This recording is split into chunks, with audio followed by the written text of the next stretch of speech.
A well-to-do looking woman stops the donkey, which she is riding, near a robust tree that shades a crossroad, and she waits for Jesus. When he is close at hand, she slides down from her mount and prostrates herself with some difficulty because she is holding in her arms a little child who is completely inert. She lifts it without saying a word. Her eyes and distressed face are praying, but Jesus is surrounded by people forming a hedge, and he cannot see the poor mother kneeling on the roadside. A man and a woman, who appear to be with the sorrowful mother, are speaking to her, and the man, shaking his head, says, "There is nothing for us." And the woman says, "Mistress, he has not seen you. Call him with faith, and he will hear your prayer." The mother listens to her, and she shouts in a loud voice to overcome the noise of songs and steps, "Lord, have mercy on me." Jesus, who is a few meters ahead, stops and turns round looking for the person who has shouted, and the servant says, "Mistress, he is looking for you. So stand up and go to him, and Fabia will be cured." And she helps her to stand up and leads her towards the Lord, who says, "Who invoked me should come to me. It is the time of mercy for those who can hope in mercy." The two women elbow their way through the crowd, the servant in front preparing the way for the mother who follows her, and they are about to arrive near Jesus when a voice shouts, "My dead arm, look! Blessed be the Son of David, our always mighty and holy true Messiah." There is some excitement, because many people turn round and bustle about confusedly, moving like opposite waves around Jesus. Everybody wants to know, to see. They question an old man who is waving his right arm as if it were a flag, and who replies, "He stopped. I succeeded in getting hold of the hem of his mantle, and in covering myself with it, and something like fire and life ran along my arm. And here it is. My right arm is like my left one, only because it was touched by his garment." In the meantime, Jesus asks the woman, "What do you want?" The woman raises their child and says, "She also is entitled to life. She is innocent. She did not ask to be of one place or another one, of one blood or of a different one. I am guilty. I am to be punished, not her." Do you hope that God's mercy is greater than men's? I do, Lord. I believe. On my behalf, and on my child's, to whom I hope you will give lucidity of mind and motion.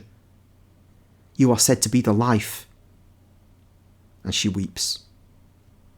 I am the life, and those who believe in me will have the life of the Spirit and of their bodies. I want it. Jesus has shouted those words in a loud voice, and he now lays his hand on the inert child, who thrills, smiles, and says one word, "Mummy."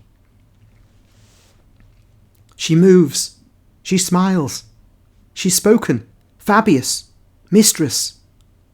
The two women have followed the phases of the miracle and have proclaimed them loud.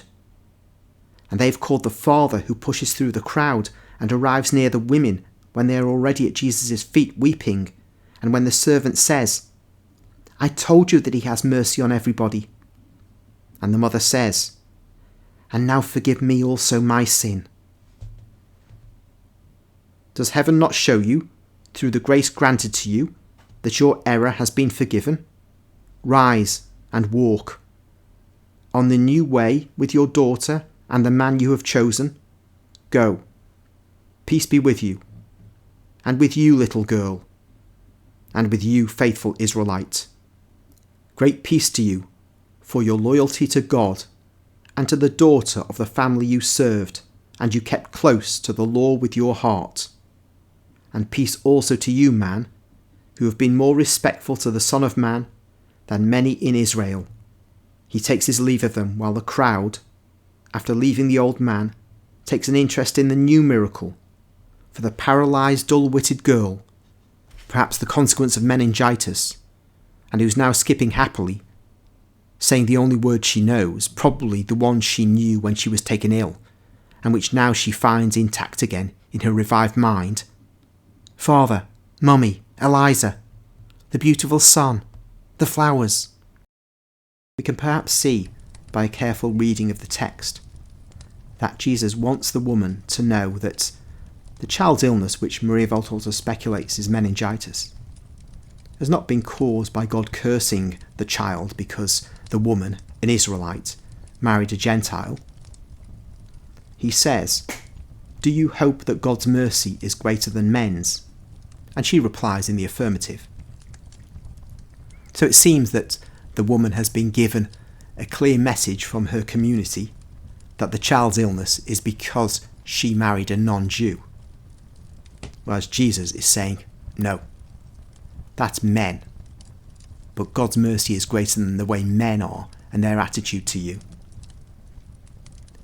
And of course, when he says that the woman's error has been forgiven, and he says, "On the new way with your daughter and the man you've chosen, rise and walk. Go, peace be with you, and with you, little girl, and with you, faithful Israelite." And so this family is validated by Jesus, and it's because they're going to walk on the new way, the Christian way, where, as St. Paul says, the barrier between Jew and Gentile has broken down. So it's quite clear that he wants the woman to know that her own sin has been forgiven. For in the old law, it is a sin she married out. But in the new law, on the new way, as Jesus calls it, it's not a sin. And she's, like all the people around Jesus at this time, are in the transition phase between the old law and the new.